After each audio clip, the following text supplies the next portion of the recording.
The read on all of this, Scott Martin joining us right now of Kingsview Asset Management, and Kristen Soltis Anderson. Kristen, the debate, the stimulus, how is that all churning to affect stocks right now? If the markets are panicking because of it, you know, they have a funny way of showing it, but what do you think? I suspect that most companies, on the one hand, would prefer to see the type of pro-business policies that President Trump wants. On the other hand, would prefer the kind of stability and boringness, frankly, that a Biden administration want. And so my sense is that they're not really responding dramatically one way or the other to anything, unless it seems to be setting us up for an election of chaos. As you mentioned just a couple minutes ago, as the polls seem to be getting closer and closer to showing a very sizable Biden victory, in some ways that means that election night will be less controversial, less drawn out. That's probably good for markets because it means less instability out there in the electorate. Looking at the polls, though, you know, Scott, and things could change, and I hasten to add that, but there's this sort of, you know, wide expectation that we won't have a winner on election night, and that it could drag on for weeks. What if all that is wrong? What if this is a 2020 version of missing what we did in 2016, only in the reverse? And that back then we didn't appreciate the magnitude and the surge that was happening for Donald Trump in these battleground states. Now we don't appreciate the possibility of a landslide defeat for him. What do you think? Right, which I'll tell you, I still think markets, unlike what Kristen said, get worried about the Biden administration and things they want to bring into pass here come 2021 and beyond, because to me and for our money, Trump is much better for the stock market than Biden is. And that's one thing, too, Neil, that Vice President Pence touched on yesterday, but I don't believe he went as far into as he should have about the fact of either choice that you have as an American, as a spender, as a business owner, or the control that the government wants to bring in on taxes and regulations. And so going forward, if you're a market participant, as we are, investing clients' money, we're hoping still for a Trump resurgence here, because that's what I believe the markets want to see. Guys, I'm interrupting you rudely to go to Mike Pence. He's talking in Nevada right now. Post the debate. It seems to be pretty fired up. Let's listen. Medicine. They want to abolish fossil fuels, use taxpayer funds to abortion. They want to defund the police. And if you couldn't figure it out last night, they want to pack the Supreme Court. President Trump's vision, we've rebuilt our military. We cut taxes, rolled back regulations, unleashed American energy.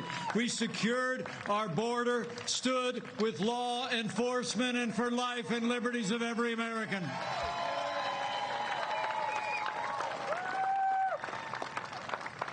You know, a lot of talk this morning on TV about who won the debate. But I think when you compare the Biden-Harris agenda with what President Donald Trump has done and will continue to do for America, there's no question who won the debate. President Donald Trump won the debate hands down with an agenda that puts America first. And in 26 days, we're going to win another great victory when we re-elect President Donald Trump for 4 more years.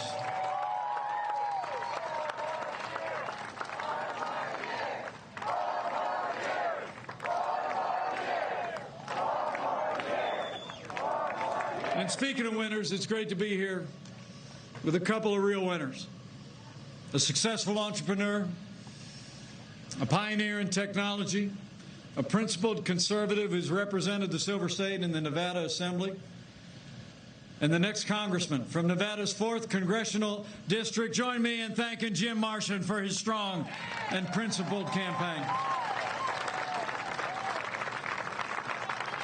And it's also great to be here with a superstar, a small business owner, a family man, a superstar athlete who's actually worked with underprivileged children. All right, we'll continue monitoring the vice president right now. A little later today, Joe Biden and Kamala Harris are going to be doing a joint event in Arizona. In fact, it's going to be a bus tour that will take them through Phoenix and Tempe, Arizona, I believe, but that's coming up later today. All these are key battleground states. In fact, it didn't look like Arizona would be a battleground state But right now, polls have turned around and have Joe Biden out comfortably ahead. And again, we're still, close to a month away from the election, but for the Trump folks, this could get to be a growing concern. Back with Scott Martin and Kristen Soltis Anderson. Kristen, you don't like to play the market take on what could or couldn't happen on Election Day, so I'll just throw out possibilities. If indeed it is something that we've missed, that there's something big going on here, it's for Joe Biden, whatever your political view, and it's all settled that night, election night. There's none of this lingering on and counting mail-in ballots because it will be that overwhelming. How would the markets take that? Is part of their movement sensing that, ignoring that? What?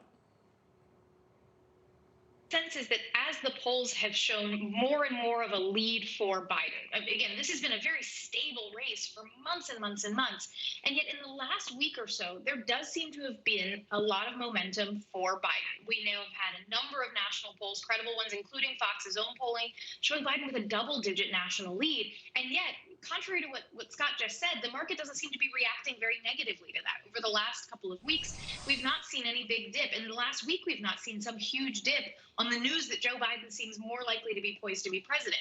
Again, I think that you are right that if this election is resolved on election night, that while many companies, many investors would rather have a Trump policy agenda for their own bottom lines, that stability is job number one, is key number one. And so an election that is not something that is dragged out for months and months, something that does not wind up in the courts with tons and tons of lawsuits, creates a more stable environment that's probably more favorable for those investors. Scott, I'm wondering also if the stimulus is in play. You touched on it, the idea that, stimulus is stimulus, whether it's tax cuts or a lot more spending. I think most investors prefer the tax cut part of that, but it would be clear that there'd be a lot of stimulus coming the economy's way. Is that the market's way of adjusting to the possibility of a Biden win? Yeah, potentially. And I think the fact that stimulus is back on the table, to Kristen's point, I think that's been something that's supported market levels here in the last couple of weeks. It's been on, it's been off, but it's been back on more than it's been off. Here's one thing, though, as a takeaway, Neil, I kind of don't get that came up too yesterday was this is supposed to be a terrible economy, one of the worst economies since the Great Depression. Yet it seems like job number one of the Biden administration come, say, January, is going to be to raise taxes and raise regulations. Easy for me to say.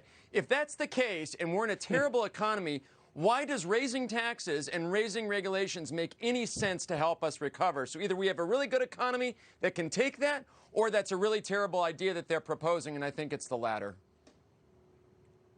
Sort of like you can't have your cake and eat it too, which is a dumb expression, guys. If you think about the cake, I found a way to do that once. For God's sake.